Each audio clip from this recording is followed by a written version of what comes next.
Do something funny? Yeah. What do you mean? Tell you a joke or something? I'm not a very funny person. I tell you what. I tell you who is funny. Hold on.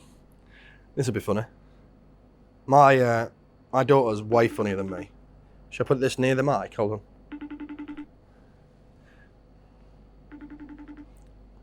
Awkward if she doesn't answer.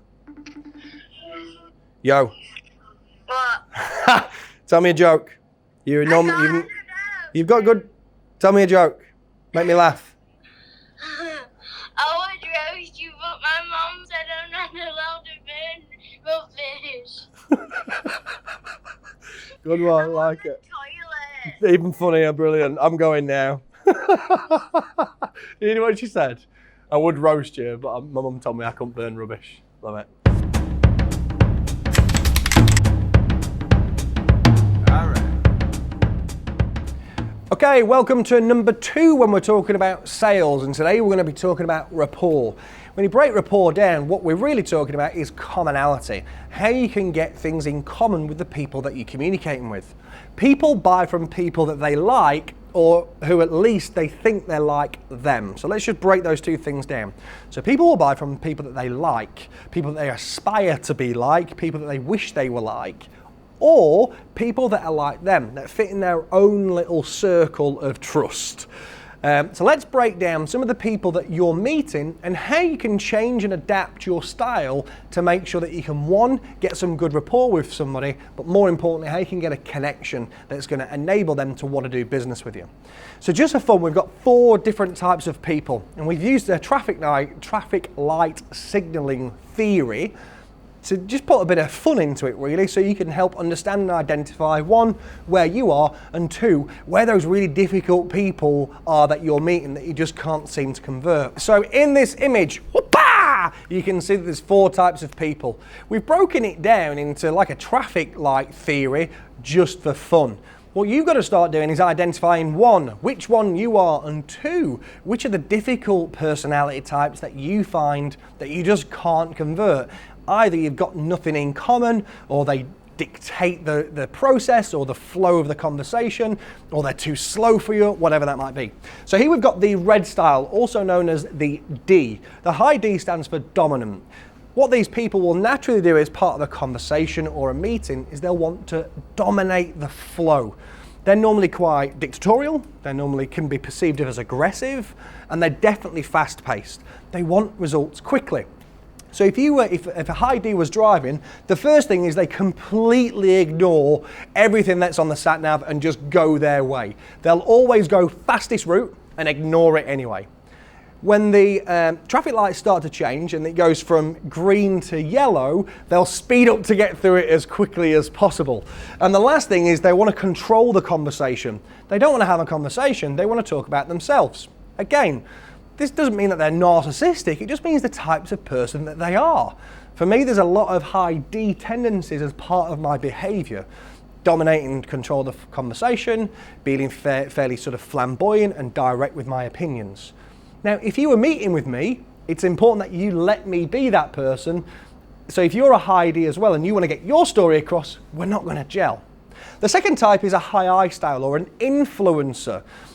These people, if you're looking at the GPS, they'll just even forget to put it on. All right, so they'll have it, they'll buy it, they'll just not put anything in there, and then half an hour into the journey, having a lovely conversation with the person that's with them, they'll just go, oh, I don't know how I got here. I'm sure somebody that's watching the video now goes, that's me straight away. They don't even see the yellow light. They just go straight through it, okay? Because they're far too busy engaging in the flow of the conversation with the person that's in the car, because that's the most important thing to them. It's communication, value, behaviors with other human beings. And the final thing is they're very animated. So if you're watching any of my videos, you'll see that I use a lot of hand gestures. That's because I love to communicate. That's the high I style coming in. So we've got a dominant and an influencer style. The third is the S style, also known as steadiness. So a steady person, they'll want to do 2 things. 1, they'll definitely follow the instructions that the GPS is giving them. More importantly, they'll also engage in the conversation from your perspective. You're more important than them. So they want to be interested, They want to be listening to what the other person's talking about, but they'll definitely follow the rules of the road as well. They definitely slow down for yellow light. So if they see a yellow light well in advance, they're anticipating it, and they're definitely going to slow for it. And the final thing is they're really easygoing, you know. But think about it this way. So if this person here, the high D style, had a meeting with the S style, so this person's really slow, this person's really fast, do you think you're going to get some friction there? So if you're the salesperson and you're a high D and you meet in a high S steady profile, it's going to be really difficult for you because you want to go at 150 miles an hour. They're never going to tell you that you're going too fast because that's too confrontational for them. So the important thing is recognizing that sort of stuff and just slowing down. Just by slowing down your pace, and just to give you an example, if I want to go from high D to a high S as a presenter, instead of me talking at 100 miles an hour like this, I just slow it down a little bit. Because if I'm talking to a high S, it's much easier to communicate with them if you slow your words down and get your point across in a much more measured way.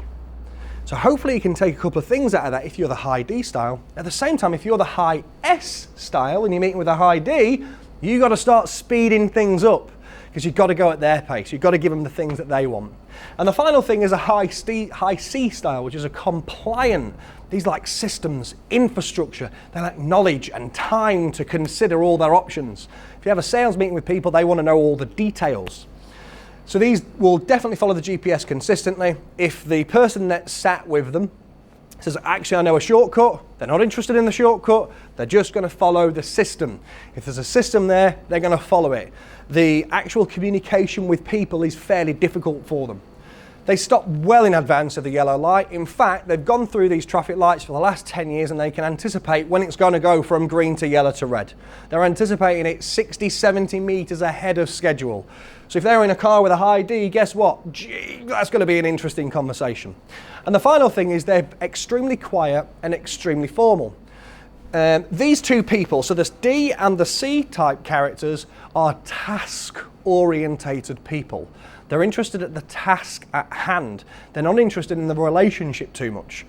Ds want to talk about themselves. Cs want to talk about the thing that they want to do.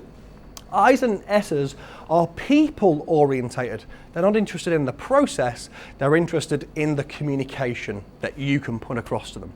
So a couple of things to consider when you're thinking about commonality and rapport building with these four people. First thing is matching and mirroring behaviors. So take time for the first 5 to 10 seconds just to look at the kind of characteristics people are putting across. If they're animated, you might want to be a little bit more animated with your gestures.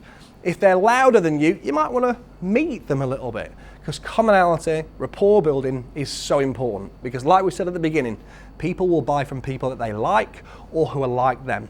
I'd love to see what you've implemented in the next few days and what results you've seen from it. I hope to see you all on the other side. See you soon, guys.